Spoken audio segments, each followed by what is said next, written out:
Hi, I'm Adam Drake from Yuginsuki Racing. Today I'm going to show you how to adjust the ergonomics or the trigger position for your Futaba 7PXR radio. It's super simple and it's a really cool adjustment because let's face it, we all have different size hands, fingers. So I've done videos in the past where I show how I use the tennis wrap to adjust the grip for people with larger hands. But now I'm going to show you how you can move and adjust the trigger assembly.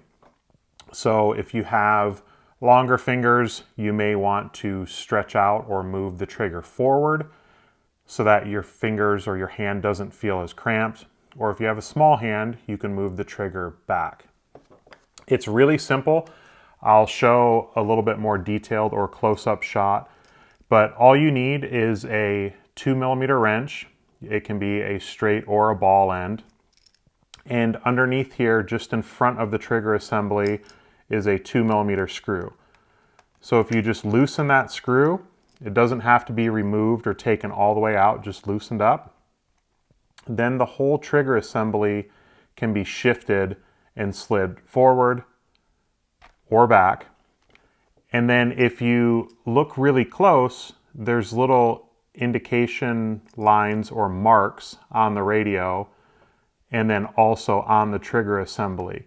So if you ever get a new radio, you want to set it up and duplicate your settings from your previous radio, it's really easy to be able to adjust that. Or maybe you use a buddy's radio and you're like, man, this is really comfortable.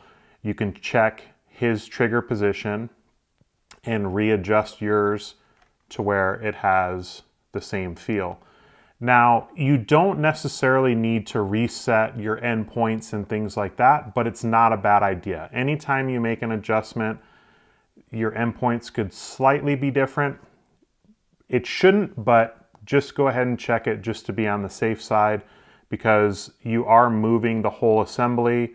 So it's not like the trigger, the distance that the trigger is being pulled or pushed is changing. But anytime I make any change or adjustment like that, I do like to just do a quick once over, check my endpoints. From there, once you have the position that you want, you just go ahead and simply tighten down that 2mm screw. It doesn't need to be like really cranked down, just snugged, and that's a way to adjust the comfort and ergonomics of your Futaba 7PXR radio system.